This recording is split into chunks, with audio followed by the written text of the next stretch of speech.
Hoy conoceremos a detalle la historia del Maratón Guadalupano de 1954 y también sus actos de solidaridad que Pedro Infante realizaba fuera de cámaras y del ojo público.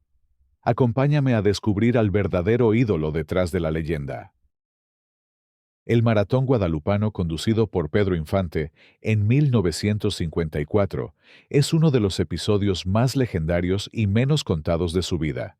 Una hazaña de solidaridad que lo mostró no solo como el ídolo más querido del cine y la música en México, sino también como una figura profundamente comprometida con las causas sociales y religiosas de su tiempo. Todo comenzó a mediados de los años 50, cuando la antigua Basílica de Guadalupe atravesaba graves problemas estructurales. El terreno sobre el que estaba construida se hundía poco a poco, y el santuario presentaba inclinaciones y fracturas que amenazaban con dañarlo irreversiblemente. Para financiar las obras de refuerzo y reconstrucción necesarias, el Comité Ejecutivo para la Planeación de Obras de la Basílica, encabezado por Luis Legorreta, ideó una campaña pública para pedir apoyo económico a los devotos y al público general, pero querían hacerlo de una forma distinta, con un alcance nacional y utilizando el medio más joven y poderoso del momento: la televisión. Cuando Pedro Infante fue invitado a participar como figura principal del proyecto, aceptó sin dudarlo y de manera completamente gratuita, movido por su profunda devoción guadalupana y su sensibilidad hacia las causas sociales. Aunque era un hombre nervioso frente a la televisión en vivo, sabía que su presencia podría inspirar a millones de personas. La transmisión se realizó el 23 de octubre de 1954 por el canal XHTV Canal 4, desde un estudio improvisado en el piso 13 del edificio de la Lotería Nacional, ubicado en la avenida Reforma y Bucareli, una locación que en su momento representó un desafío técnico enorme para la naciente televisión mexicana, El Maratón, que con el paso del tiempo sería comparado con los teletones modernos. Duró entre 27 y 30 horas consecutivas, según diversas crónicas, y Pedro Infante permaneció prácticamente todo el tiempo frente a las cámaras. Cantó, presentó a los invitados, leyó mensajes de apoyo, agradeció donativos, contó anécdotas e hizo lo que mejor sabía hacer: conectar con la gente de manera directa y afectuosa.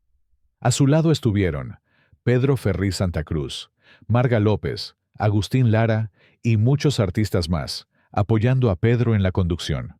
La audiencia, emocionada por ver a Pedro en vivo durante tantas horas, respondía con donaciones que se acumulaban minuto a minuto.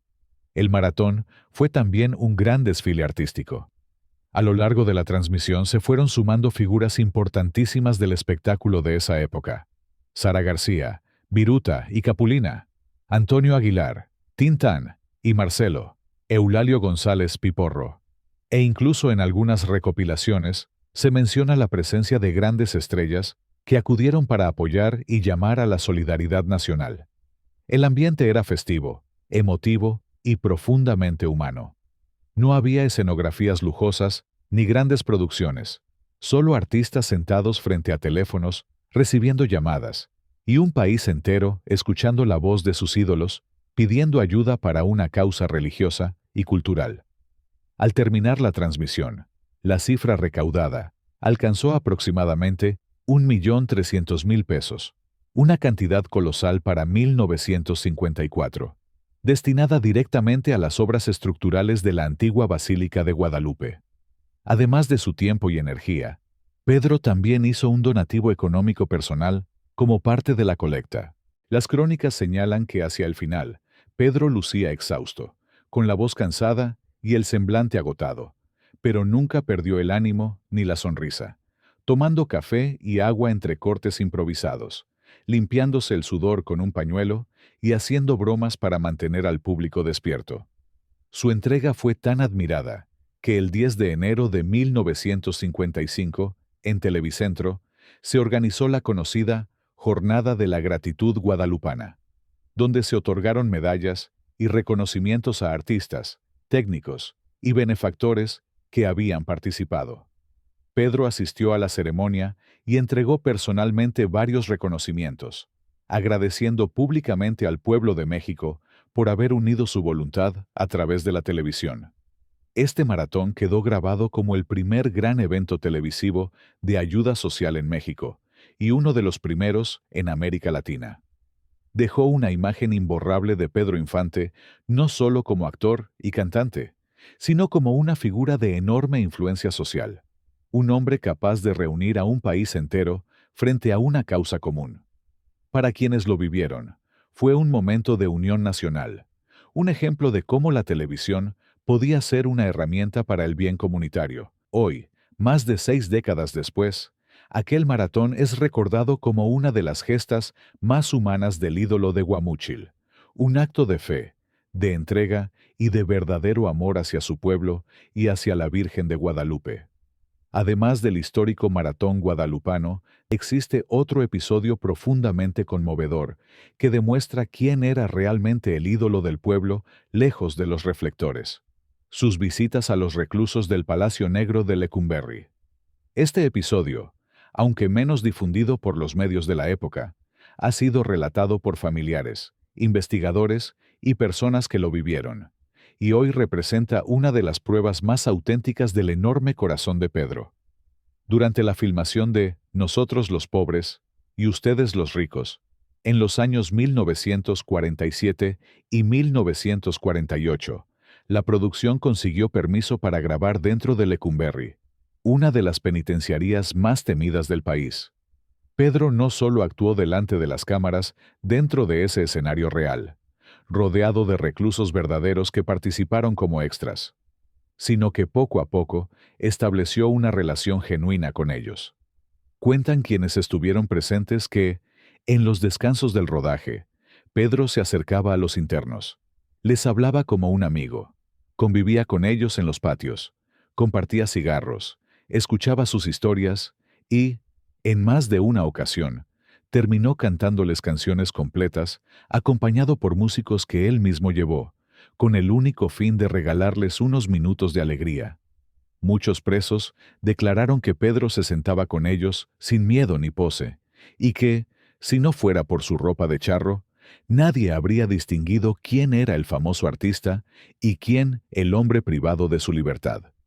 Los relatos también aseguran que entregó dinero en efectivo a varios internos, especialmente a aquellos que estaban ahí por infracciones menores y no tenían recursos para defenderse legalmente, y que más de una vez intercedió con abogados conocidos para revisar algunos casos. Uno de los testimonios más difundidos cuenta que Pedro dijo en voz alta, mirando hacia los barrotes: si pudiera, los sacaba a todos, porque no hay dolor más grande que perder la libertad. Esa frase se volvió leyenda entre los presos, al grado de que muchos conservaron fotografías y autógrafos como tesoros hasta el final de sus vidas. Pedro regresó varias veces a Lecumberri, incluso cuando no había cámaras ni filmación. Iba en silencio, sin prensa, sin fotógrafos y sin presunción. Su sobrino, José Ernesto Infante, llegó a decir que Pedro era un altruista anónimo, alguien que hacía el bien sin necesidad de que nadie lo supiera, y que le molestaba profundamente cuando algún evento solidario parecía más publicidad que ayuda real. Esa vocación silenciosa contrasta maravillosamente con la imagen pública del maratón guadalupano. En uno, Pedro se dirige a todo el país y moviliza a millones. En el otro, entra solo a un penal oscuro, se sienta en el suelo junto a los presos y se convierte simplemente en un hombre hablando con otros hombres. A estos actos también se suma su apoyo a instituciones como la Cruz Roja Mexicana, donde participó en campañas y colectas públicas utilizando su imagen para invitar a donar y atendiendo eventos en los que él mismo entregaba aportaciones. También hay muchas historias de ayudas individuales. La familia Infante recuerda que Pedro entregaba dinero a niños que vendían chicles, a ancianos sin hogar o a familias que perdían todo por un incendio, y no porque quisiera que lo fotografiaran, sino porque él tenía una sensibilidad especial hacia el sufrimiento ajeno. Otra historia conmovedora ocurrió en el hospital militar, donde, tras acudir a visitar a un amigo herido, Pedro se encontró con un pabellón lleno de soldados jóvenes heridos en situaciones o accidentes de entrenamiento. Conmocionado, pidió a la dirección autorización para cantarles ahí mismo, y aquella improvisación se transformó en una rutina. Volvió muchas veces acompañado por mariachis y llevó guitarras nuevas para regalar a quienes quisieran aprender música como terapia. Testimonios recopilados años después cuentan que varios de esos soldados terminaban tocando junto a él, y que Pedro decía que la música era un remedio que podía sostener, incluso cuando el cuerpo fallaba. En esas visitas, más de una vez pagó cuentas médicas cuando las familias no podían hacerlo, dejando instrucciones de que no se revelara su nombre. También existe otra anécdota muy significativa: su apoyo permanente a niños huérfanos y de escasos recursos. Pedro mantenía contacto cercano con varias casas hogar, particularmente una institución en la Ciudad de México, donde se refugió un grupo de huérfanos tras un incendio en una vecindad. Pedro se involucró personalmente desde el momento en que supo de la tragedia. Donó colchones, cobijas, juguetes y ropa, y según la directora del lugar, quien lo relató en una entrevista años después, cada Navidad llegaba disfrazado de Santa Claus, cargando regalos. No permitía que lo reconocieran, pero los niños lo identificaron por la voz y lo rodearon, abrazándolo entre lágrimas. Pedro lloró con ellos y prometió que mientras él viviera, nunca volverían a pasar una Navidad sin esperanza. Todas estas acciones, invisibles para la prensa de su época, configuran un retrato mucho más profundo que el del máximo ídolo del cine mexicano. Pedro Infante no solo actuaba y cantaba, sino que vivía con absoluta coherencia la figura que representaba en pantalla. Si Pepe el Toro luchaba por la justicia, Pedro lo hacía también fuera de cámara. Si interpretaba a un hombre que nunca abandonaba a su gente, era porque él mismo jamás lo hizo. Por eso, más de 65 años después de su partida, el país sigue hablando de él no solo como estrella, sino como símbolo de humanidad. Tal vez por eso, sus funerales fueron uno de los actos públicos más multitudinarios jamás registrados en México. Porque la gente no despedía solamente al artista, sino al hombre que los acompañó silenciosamente, incluso en la oscuridad. El 8 de enero de 1957, Pedro Infante realizó su única visita a Lima, Perú. En esa ocasión, más allá de ofrecer sus canciones y actuaciones al público peruano, hizo un gesto de humildad que conmovió a todos. Al ver que su camerino estaba desordenado, pidió una escoba y se encargó personalmente de barrerlo, demostrando que su cercanía con la gente trascendía los escenarios. Más allá de las cámaras, de los foros y de los escenarios, Pedro Infante tenía una faceta que lo acercaba directamente al dolor de la gente, especialmente de los más pequeños y de los enfermos. Diversos testimonios coinciden en que era común que dedicara parte de su tiempo libre a visitar hospitales, en particular aquellos donde había niños internados, para llevarles un rato de alegría, platicar con ellos, cantarles alguna canción y por unos minutos hacerles olvidar la enfermedad y el encierro. No se trataba de eventos montados para la prensa, ni de giras publicitarias disfrazadas de buena acción. La mayoría de esas visitas ocurrían sin cámaras, sin fotógrafos y sin mayor ruido que la sorpresa de ver aparecer al ídolo de México en los pasillos de un hospital público. Trabajadoras sociales, enfermeras y algunos cronistas que se han dedicado a recopilar anécdotas de su vida cuentan que Pedro llegaba, preguntaba por los niños más graves, se sentaba en la orilla de la cama, les tomaba la mano, hacía chistes, dejaba algún juguete o un detalle, y a veces incluso cubría el costo de medicinas o tratamientos cuando se enteraba de que la familia no podía pagarlos. Ese tipo de gestos, repetidos una y otra vez, fueron construyendo la idea de un hombre que no se conformaba con interpretar a los héroes de la pantalla, sino que intentaba comportarse como tal en la vida real. También hay relatos que lo sitúan visitando pabellones de adultos, escuchando a enfermos que, entre su dolor, se emocionaban al ver al protagonista de las películas que tanto los habían hecho reír y llorar. Pedro entendía que, para muchos, un apretón de manos o una palabra suya valían más que cualquier cosa. y asumía esa responsabilidad con una sencillez que con el tiempo sería parte esencial de su leyenda. Esa preocupación por los más vulnerables se extendía también a los niños huérfanos y a quienes crecían prácticamente sin nada. En Monterrey, por ejemplo, existe constancia documental de que el ayuntamiento reconoció oficialmente las obras de caridad de Pedro Infante a favor de la Ciudad de los Niños, una institución dedicada a atender a menores desamparados, hasta el punto de usar ese argumento como uno de los motivos para levantarle un monumento en la ciudad, no solo por su carrera cinematográfica, sino por la ayuda concreta que brindó a ese lugar. A eso se suman otros testimonios recogidos por clubes de admiradores y crónicas locales, donde se afirma que Pedro colaboró con escuelas y orfanatos, y que en una ocasión llegó a donar una suma altísima, se habla de cientos de miles de pesos de la época, para apoyar a niños pobres, reforzando la imagen de un artista que ponía su dinero al servicio de causas que le conmovían, sin convertirlo en espectáculo.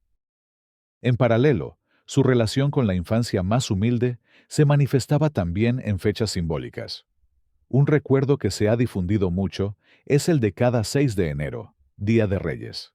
Se dice que Pedro se organizaba para regalar juguetes a multitudes de niños de escasos recursos, manteniendo viva la tradición mexicana de los Reyes Magos, esa misma que él defendía en sus películas cuando decía que en los barrios no esperaban a Santa Claus, sino a los Reyes.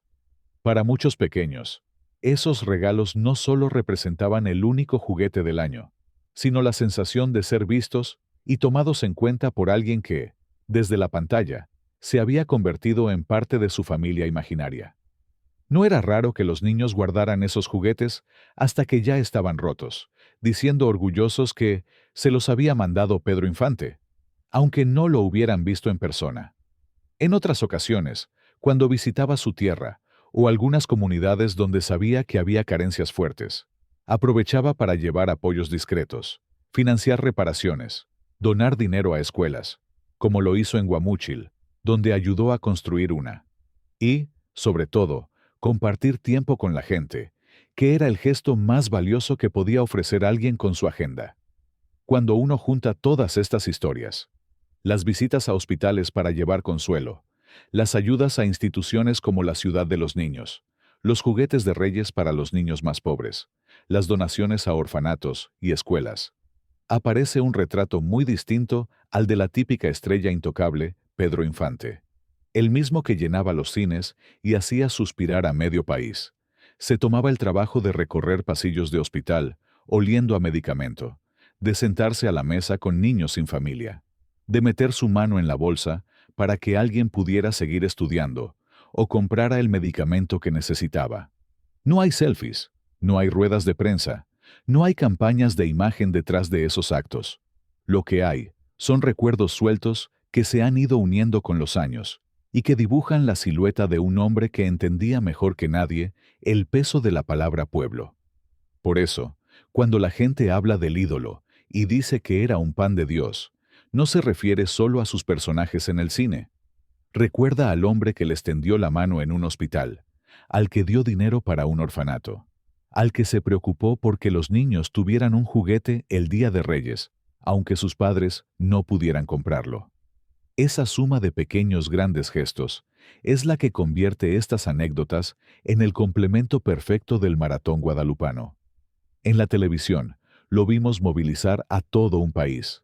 En estas historias, lo vemos acercarse, uno a uno, a quienes menos tenían, confirmando que el corazón de Pedro Infante era mucho más grande que cualquier pantalla.